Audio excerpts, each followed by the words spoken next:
Assalamu alaikum to all the science and chemistry lovers. My name is Bisma Asghar and today I am going to teach how we can use equilibrium constant to calculate its unit और further equilibrium constant से हम उसकी values किस तरह से calculate कर सकते हैं। तो आए हम चलते हैं लेक्चर की तरफ।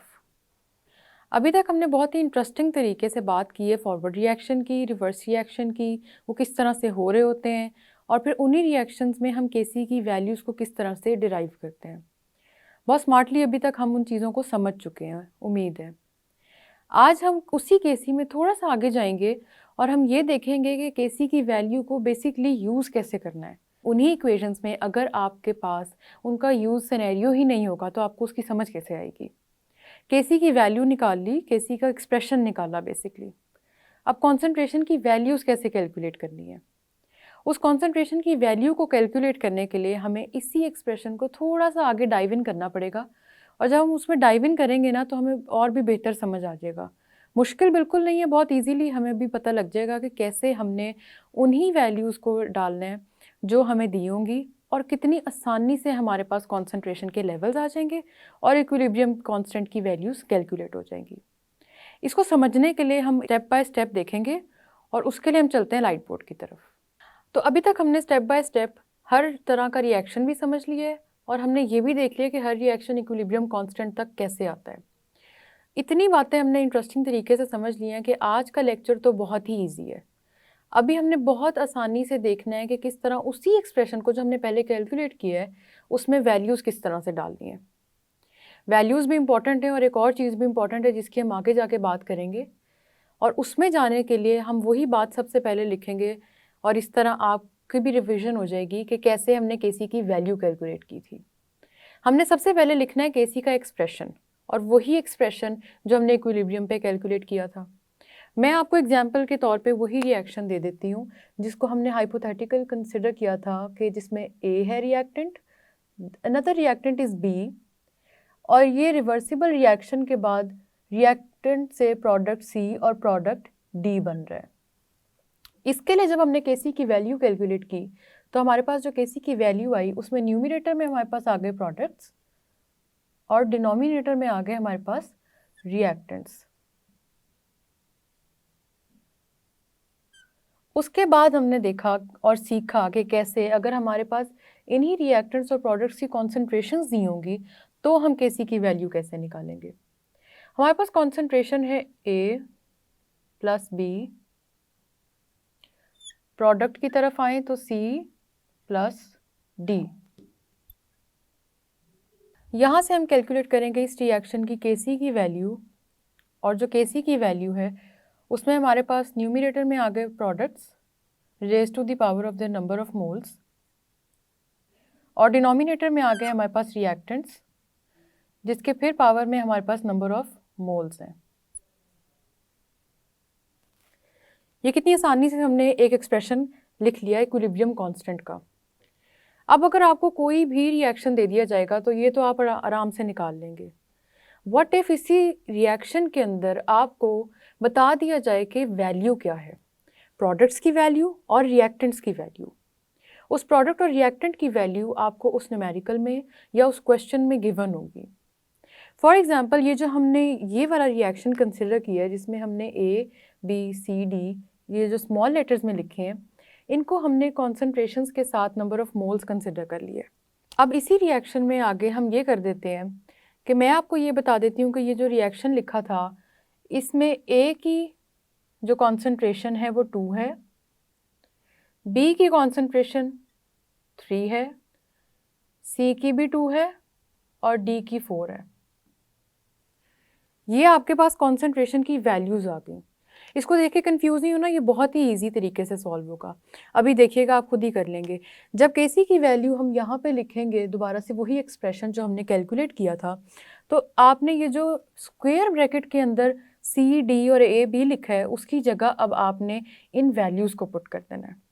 मैंने आपको वैल्यूज़ दी हैं, ए की वैल्यू 2, यहाँ पे हमने रिएक्टेंट्स के बजाय प्रोडक्ट्स लिखने हैं क्योंकि न्यूमिनेटर में तो सबसे पहले आप सी की वैल्यू लिखेंगे 2, दूसरी स्क्वायर ब्रैकेट बनेगी आपकी डी की वैल्यू के लिए जो कि है 4, यहाँ आपने लिख दिया 4। डिनोमिनेटर में आपके पास रिएक्टेंट्स की वैल्यूज़ लिखी हुई आएंगी। ए की वैल्यू है 2 और बी की वैल्यू है 3। इस तरह से आप इस रिएक्शन को ऊपर नीचे कैंसिल आउट करके सॉल्व कर लेंगे।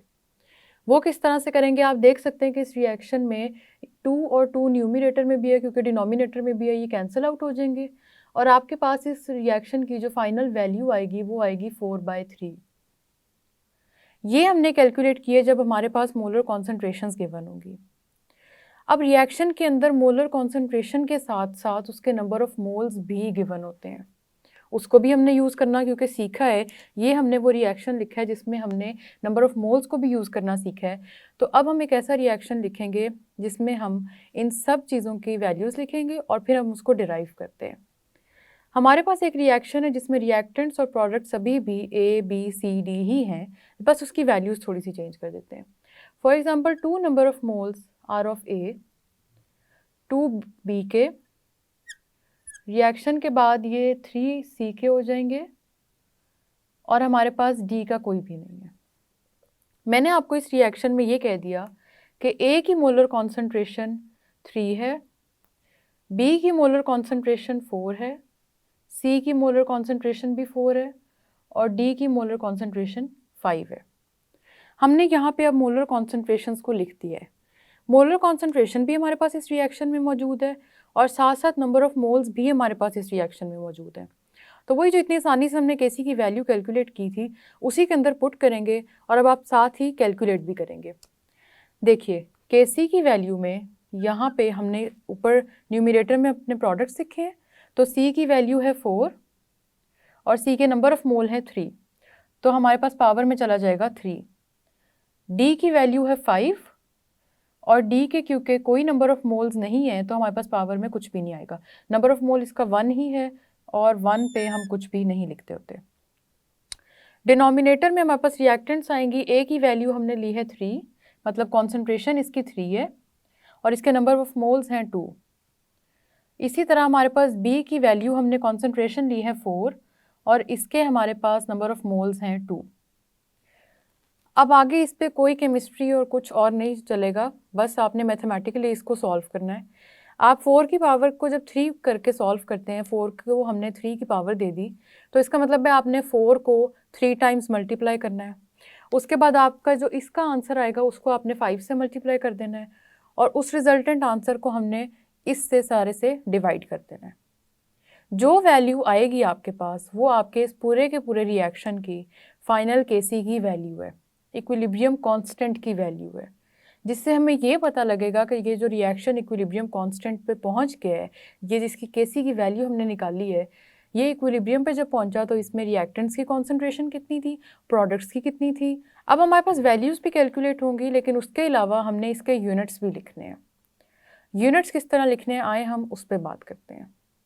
अभी हमने उसी रिएक्शन के लिए उसके कॉन्सेंट्रेशन की वैल्यूज़ भी लिखती हैं और उसकी पावर पे हमने नंबर ऑफ मोल्स भी लिखती हैं। जब आप इस केसी के रिएक्शन को सॉल्व कर लेंगे तो आपके पास आंसर आ जाएगा 2.2। लेकिन जैसे अभी अभी हमने बात की कि इस रिएक्शन के बाद हमारे पास यूनिट्स होने बहुत ज़रूरी हैं। मैथमेटिक्स में भी हमने देखा है कि हम कोई भी अगर फॉर्मूला यूज़ कर रहे होते हैं और उसमें हम कोई भी वैल्यूज़ पुट इन कर रहे होते हैं तो उसका यूनिट आता ही आता है। उसके लिए भी घबराने की ज़रूरत नहीं है, बहुत ही ईजीली उसके यूनिट्स कैलकुलेट हो जाते हैं। यूनिट्स के लिए हम थोड़ा सा अपना कॉन्सेप्ट दोबारा रिवाइज करेंगे, जिसमें हमने बात की थी कि मोलर कॉन्सेंट्रेशंस हम लेते हैं केसी की वैल्यू कैलकुलेट करने के लिए, और केसी की वैल्यू कैलकुलेट करने के लिए जब मोलर कॉन्सेंट्रेशन लेते हैं तो उसका हम जो यूनिट लिखते हैं वो लिखते हैं मोल पर dm क्यूब। पर इसलिए बोला है क्योंकि ये -3 लिखा हुआ है और 3 का मतलब होता है कि ये क्यूब है। मोल पर dm क्यूब हमारे पास यूनिट है। मोल पर dm क्यूब हमारे पास पूरी केसी का यूनिट नहीं है, ये किसी एक सब्सटेंस का यूनिट है जो उस रिएक्शन में इन्वॉल्व्ड है। बहुत गौर से सुनना है और ये चीज़ बहुत इम्पॉर्टेंटली समझनी है कि ये क्या चीज़ है। All this science nerds over there, सबसे पहली चीज़ हमारे पास ये है कि हमने केसी की वैल्यू में प्रोडक्ट्स और रिएक्टेंट्स को रिकग्नाइज करना है। दूसरी चीज़ हमारे पास ये है कि हमने उसकी मोलर कॉन्सेंट्रेशन लिखनी है। तीसरी चीज़ ये है कि हमने उसकी पावर में कोफिशिएंट्स लिख देने हैं या नंबर ऑफ मोल्स लिख देने हैं। अब फोर्थ स्टेप हमारा आता है कि हमने उसके यूनिट्स कैलकुलेट करने हैं। आपके पास जो रिएक्शन था A plus B forming C plus D, आपके A की मोलर कॉन्सेंट्रेशन का यूनिट मोल पर डीएम क्यूब है, इसी तरह B की कॉन्सेंट्रेशन का यूनिट भी मोल पर डीएम क्यूब है, इसी तरह C का भी मोल पर डीएम क्यूब है और D का भी एज इट इज हम लिख देंगे। हर सब्सटेंस की कॉन्सेंट्रेशन का अलहदा अलहदा यूनिट है मोल पर डीएम क्यूब। अब हम इसके Kc की वैल्यू में इसको पुट करके देखते हैं कि हमने इसको फाइनल यूनिट तक कैसे लेके जाना है। Kc की वैल्यू में जब हम इसको पुट करेंगे तो हमारे पास ऊपर हैं प्रोडक्ट्स जो इस रिएक्शन के लिए हमारे पास C और D है। C का यूनिट हमने लिखा मोल पर डीएम क्यूब और साथ हम इसके लिए D का भी यूनिट लिख देंगे मोल पर डीएम क्यूब। हमने एक स्क्वायर ब्रैकेट में कॉन्सेंट्रेशंस लिखनी थी और कॉन्सेंट्रेशंस को लिखें या आप उसके यूनिट को लिखें, एक ही बात है, इसलिए हम यहाँ से इसके कॉन्सेंट्रेशन के यूनिट से हम फाइनल यूनिट को डिराइव करेंगे। फाइनल यूनिट तक पहुंचने के लिए सबसे पहले तो आपने देख लिया कि हमारे पास हमने हर सब्सटेंस का यूनिट अलहदा अलहदा लेना है, क्योंकि हर सब्सटेंस की अमाउंट हम अलहदा अलहदा कंसिडर कर रहे हैं। जब हमने हर सब्सटेंस की अमाउंट अलहदा अलहदा कंसिडर की है तो अब हम यूनिट भी अलहदा लेंगे, और जैसे ही हम उसका यूनिट अलहदा लेंगे तो इस यूनिट को भी ऊपर नीचे उसी तरह न्यूमरेटर और डिनोमिनेटर में उसी तरह कैंसिल आउट करेंगे जिस तरह से हमने वैल्यू कैलकुलेट करते हुए किया था। सबसे पहले हमने कॉन्सेंट्रेशन की वैल्यूज़ डाली जितनी भी थी 2, 3, 4 जो भी आपको रिएक्शन के लिए दी हुई हैं, उसके बाद आपने उसका यूनिट भी कैलकुलेट करना है। आप देख सकते हैं कि एक स्क्वायर ब्रैकेट रिप्रेजेंट कर रही होती है 1 वैल्यू को, तो ये 1 वैल्यू उसी के साथ लिखी हुई 1 वैल्यू के साथ मल्टीप्लाई हो रही है और डिनोमिनेटर में लिखी हुई वैल्यूज़ के साथ डिवाइड हो रही है। और इसी तरह से अगर आप इसको कैंसिल आउट करें तो मोल पर डीएम क्यूब और मोल पर डीएम क्यूब न्यूमिनेटर और डिनोमिनेटर वाले एक दूसरे से कैंसिल हो जाएंगे, which is a mathematical way of finalising the formula. यहाँ पे भी क्योंकि ये सेम है तो ये ऊपर नीचे कैंसिल हो जाएंगे। इस इक्वेशन का हमारे पास Kc का कोई यूनिट नहीं बचा, क्योंकि जितने यूनिट्स हमने लिखे थे रिएक्टेंट और प्रोडक्ट्स के वो सारे के सारे एक दूसरे से कैंसिल आउट हो गए। रिएक्शन के दौरान जो यूनिट हम लिखेंगे रिएक्टेंट्स और प्रोडक्ट्स के, वो डिपेंड करता है कि आपके पास रिएक्टेंट और प्रोडक्ट के नंबर ऑफ मोल्स कितने हैं। अभी तक तो हमने एक ऐसे रिएक्शन की बात की जिसमें हर रिएक्टेंट और प्रोडक्ट के नंबर ऑफ मोल्स सेम थे, जिसकी वजह से हमारे पास रिजल्ट में कोई भी यूनिट नहीं आया, सारे के सारे कैंसिल आउट हो गए। अब हम बात करते हैं कि ऐसे रिएक्शन की जिसमें हमारे पास जो नंबर ऑफ मोल्स हैं वो भी रिप्रेजेंट हो रहे होंगे। जिस तरह अगले स्टेप पे चलते हैं, 2A plus 2B will make 3C plus 4D।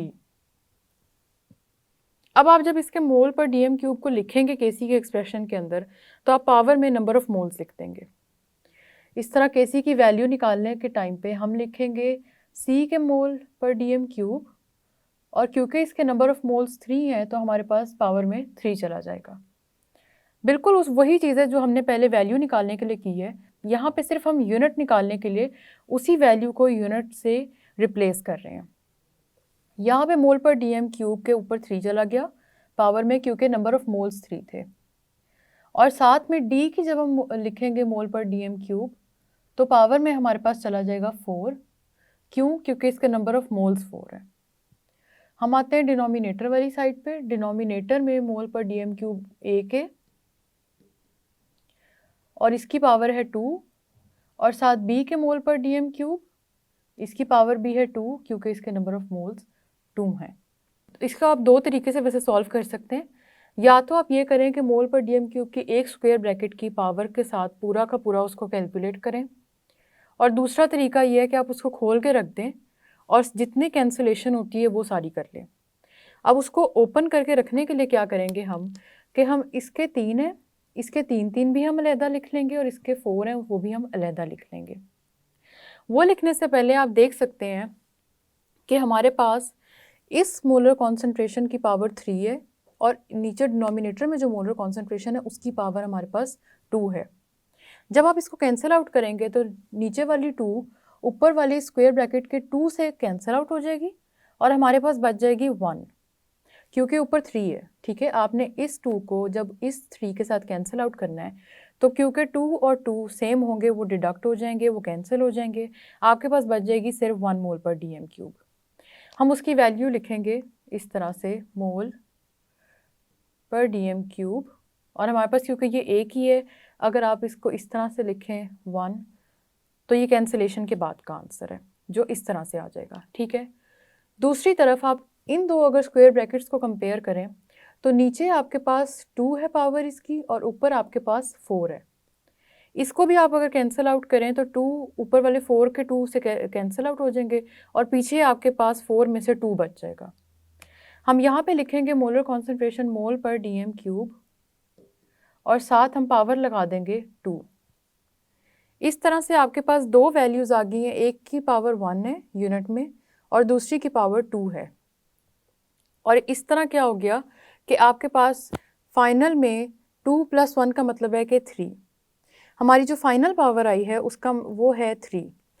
जब भी सेम बेस वाली चीज़ें होती हैं, मैथ्स का कॉन्सेप्ट है कि जब भी आपके पास कोई भी ऐसी चीज़ें लिखी हों जो बिल्कुल सेम हों तो उनकी पावर्स आप आपस में ऐड कर देते हैं। हमारे पास इस स्क्वायर ब्रैकेट में भी मोल पर डीएम क्यूब लिखा हुआ है और इस स्क्वायर ब्रैकेट में भी मोल पर डीएम क्यूब लिखा हुआ है, तो इनकी पावर्स हम ऐड कर देंगे, हमारे पास आंसर में आ जाएगा 3। 3 का मतलब है कि हमने इस तरह से इसको लिख देना है मोल पर डीएम क्यूब और पावर चली जाएगी 3। जब 3 की पावर चली गई है तो अब आपने क्या करना है कि स्क्वायर ब्रैकेट के अंदर जो भी चीज़ें मौजूद हैं उन सब की पावर 3 कंसिडर करनी है। जिस तरह स्क्वायर ब्रैकेट की पावर 3 है तो आपने ये कंसिडर कर लेना कि इन मोल्स की भी पावर 3 है और डीएम क्यूब की भी।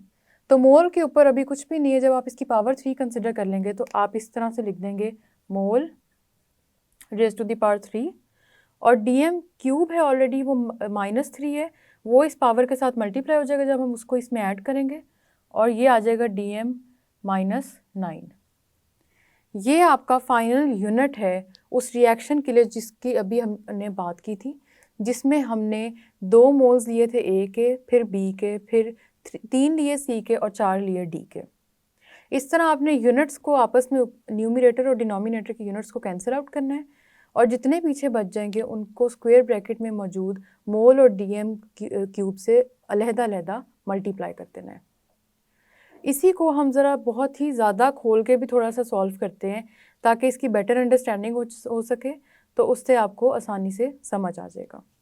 तो अभी हमने क्या किया कि हमने ये जो रिएक्शन कंसिडर किया था जिसमें नंबर ऑफ़ मोल्स 2 थे ए के, 2 बी के, 3 सी के, 4 डी के, इनको हमने पावर की फॉर्म में लिख दिया कॉन्सेंट्रेशन के साथ।